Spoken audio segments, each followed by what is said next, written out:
We've all been there, whether it's a kitchen cut, a nosebleed, your child bleeding in fear, or an emergency where you needed to quickly stop bleeding. You need BleedStop. If you have nosebleeds, are on a blood thinner, or a mother who wants to protect her children, you'll be grateful that you purchased BleedStop. With BleedStop, you can take the fear out of bleeding. If you've ever been frustrated or frightened by a cut or a nosebleed that won't stop bleeding, or had an emergency where bleeding can't be controlled, you need BleedStop. It's a safe-in-the-wound, non-stinging, FDA-cleared powder that's clinically proven to quickly and easily stop bleeding, even for severe wounds and for people on blood thinners or people with nosebleeds. My oldest son cut himself with a knife quite badly, and we had BleedStop with us, and we put it on the wound, and it stopped the bleeding. Bandages don't do much to stop the bleeding, certainly not if you're on a blood thinner.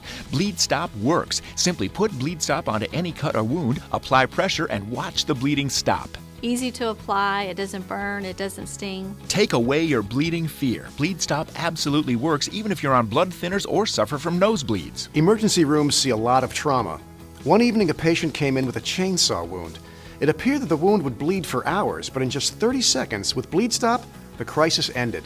BleedStop is used in emergency rooms across the country. BleedStop only works if you have it on hand. Imagine what BleedStop can do for a serious cut.